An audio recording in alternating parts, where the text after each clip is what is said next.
So I have a question for you guys. Where is everybody today? Where's Arnie? Where's Helen? Where is everybody? Where are the nuke experts today? On a day like today, 7 years after we're dealing with the worst industrial accident to ever happen to humanity, the worst thing to ever happen to humanity, nobody's around. Nobody's doing interviews. Nobody's releasing any information. The information that has been released from the BBC and from LiveScience and from all these mainstream, corrupt fake news outlets are talking about how damaging it was to evacuate people from Fukushima, that the stress of the evacuation has caused more problems health-wise than the radiation would have caused. And they did this after a 3 Mile accident. They actually published a whole study on it where they interviewed groups of people that were evacuated, and they saw how stressed out they were from the situation, and they blamed everything on stress. All of their health problems, their immune system problems, everything's from stress. There's a lady who's been taking pictures of mutations around 3 Mile Island for the last, 30 years or however long. When was it? 79? And in she's known to the entire community as the mutation lady. And so people call her and have them come over and take pictures of mutated stuff in their gardens and trees and everything. And she's been doing this. This is the lady that I was supposed to help scan her entire collection, which basically fills a room in her house, and it's in shoe boxes. She told me that every house where she's photographed mutations, someone in that house developed cancer. And she knows this community inside and out. That's what we have to look forward to. And everything that's coming out today, the Vancouver Sun was saying the beaches are safe. Come to the beaches because they're safe. Even though they published fish data in 2013 that showed 100% contamination in some of the fish they studied. We covered that in the Fetzer interview. Now they're saying it's safe, please come to visit Canada because everything's fine. And the West Coast, it's been the same thing. They either don't talk about it at all, or they talk about the cesium that they found in fish and in soil, and they say, well, now it's decayed, and they're not testing for any of the mid or long-term radionuclides. And one thing that happened about 2 or 3 months after my daughter got a burn on her arm after she was in the rain, and we had to have it biopsied. It was that bad, and they couldn't figure out what caused it. We had a rainstorm, and I was living in Michigan at the time, and it really poured. We had just some epic rains, and this was August of 2012, I believe. It was either August of 2011 or 2012. I can't exactly remember right now. But I had to have my daughter borrow my phone because we were sharing a phone at the time and she wasn't home. And so I couldn't record any of this. But I went outside with my Geiger counter after the rain. And the minute I opened the door to my apartment, which was a steel door, the Geiger started alerting high radiation levels. And I have to look back to see what the levels were. They were extremely high. I mean, my Geiger was flashing red. I have a SOX. One of the Geigers I have was a SOX. At the time, that's what I was using. And everything outside was hot. The railings, the decking, the stairs. I went back inside because I thought there's something wrong with the Geiger. It needs to be calibrated or something. And as soon as I shut the door to my apartment, it went back down to normal. And I opened the door again, and it went to high levels. So I walked back outside. I did a survey of the entire walkway, the parking lot, the drains in the parking lot, everything that was outside, the cars, everything was registering extremely high.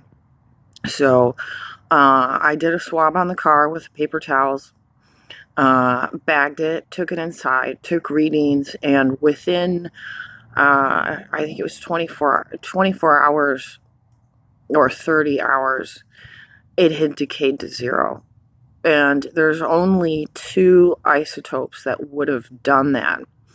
Loren told me what they were, and in fact, Peter Daly has wrote about finding these isotopes in Australia, extremely short-lived radioactive isotopes. Did it come from Fukushima? Did it come from, Chicago, which I was downwind from, where they have 4 or 5 quad cities, a whole bunch of them. They're always having problems. I don't know. It looked like it came from a plume that was pre-existing in the tropopause from the maps that I looked at later. It was one of the most disturbing things that has happened to me in the last 7 years. Was that afternoon, and nobody was home. Nobody was there to witness it. I didn't have a phone where I could record it. I called another local activist to have them take readings. They weren't home, and by the time they got home, everything had decayed. So whatever it was extremely short-lived, and that means it was very, very dangerous.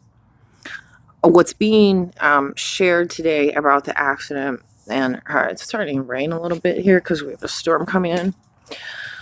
What's being shared today about the accident is basically that all the radiation has decayed out of the fish to where it's a safe level. It's like 1,000 times lower than what, Canada considers normal, which is, the same numbers that we have here that the EPA set, which are complete bullshit. They're set for one-time exposure for a 25-year-old soldier, male soldier, not a child, not a pregnant woman, not a cumulative study of what happens if you consume this fish over and over again over time.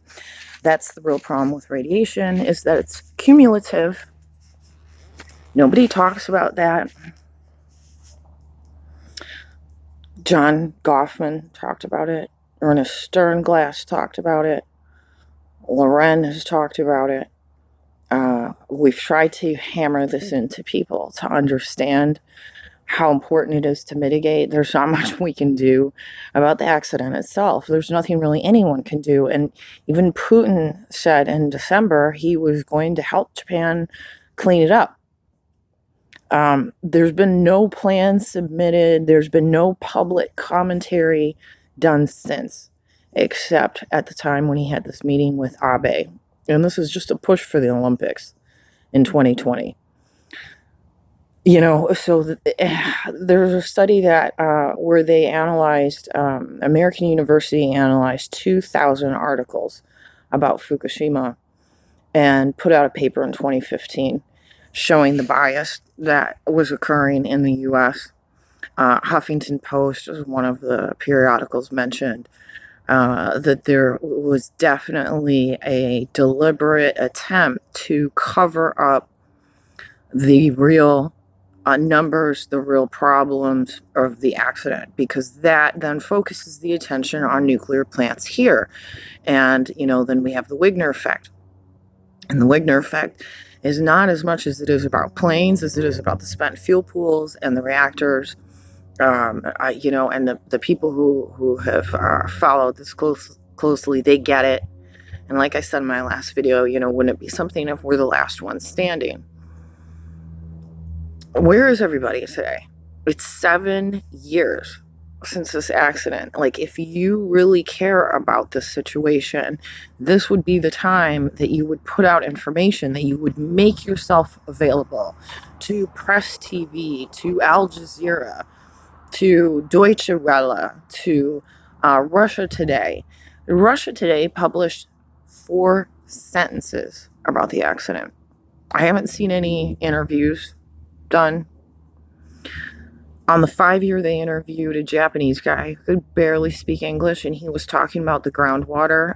And as soon as he started talking about the groundwater, he had this like buzzing sound that actually scared him, where he jumped out of his seat, and they had this continuous problem while they were trying to record the interview. It was terrible. It was almost unwatchable. And I was supposed to go on RT that day, and they wanted to know what I wanted to talk about. And I wanted to talk about Hillary Clinton's emails telling people that she worked with how everybody needed to stay out of the rain and take off their clothes when they came in their house, and how to mitigate, basically. This is the same woman who then flew to Japan and signed the treaty that we would keep importing fish. And, even Russia, China, South Korea, none of them have been importing fish from Fukushima for years now. The U.S. is, and Canada is. And, if that doesn't register with people, there's a problem going on here. But none of that is in the news today. None of it. They're talking about the stress to the evacuees and how it was a mistake to evacuate people. They're talking about how much it's going to cost to fix the problem. $200 billion to $500 billion. There's no mention of the Reagan, USS Ronald Reagan sailors. They posted an article maybe a week ago about the lawsuit. It's such an extraordinary cover-up. And, I started out today really angry. I started reading all the articles that were posted today. I went through every one of them, and really not a single one of them had any truth to them. And so now, it leaves me just kind of in this kind of sad purgatory that we're all in, where we understand the ramifications of this accident to a level that we have an enormous amount of motivation and passion to try to get this news out.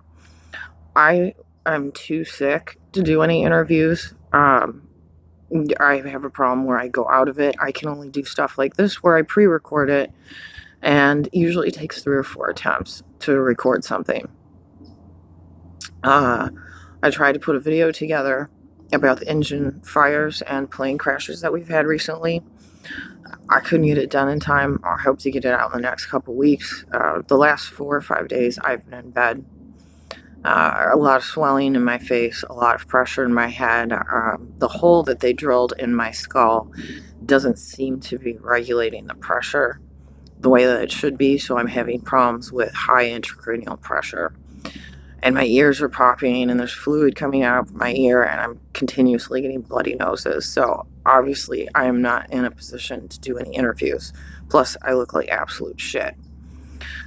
And, so I was hoping to see something come from any of these people who have the credentials to actually maybe tell the truth about some of this. And there's just nothing today. There's silence. Seven years of silence is what this has been. Silent Spring by Rachel Carson. She nailed it. And, all the multiplier effects that we have to deal with, the radiation and then the toxins in our water supply, and the GMOs, the crappy food that people eat. I was talking to Popeye about this the other day, and I said, if by some miracle on the 7-year anniversary, the whole world learned the truth about the accident, how many people would actually care? How many people would actually have the understanding that this affects them and their families and their children and their offspring and their DNA? How many people would? How many people would care? Everyone is so disconnected from reality. Everything is made to be very superficial now. And yeah, I use my phone. I mean, that's what I'm taping this video on because I'm, um, I needed to communicate with my friends and family. But what I see when I go on to look at the news, it's just distraction after distraction after distraction after distraction. The O.J. Simpson, interview is going to air tonight at 8 p.m. where he basically confesses to murdering his wife. That's the top story. Fukushima isn't even trending. Maybe it was, 8 or 10 hours ago when they were tweeting out from Japan. The stuff on Twitter that's hashtag Fukushima isn't showing up. Other people have verified that. I told people that about 2 or 3 weeks ago. Stop hashtagging your stuff because it's not going to get seen. That's where we're at. It's not really a day to make plans on how to proceed with sharing information because it's a very emotional day for many of us. I started crying pretty much when I got out of bed today because I expected this to happen. Every year, this anniversary, it's like getting stabbed in the heart over and over again. And just to be let down continuously. So where are the experts today? Where is everybody? I'm glad you guys are here. Last one standing.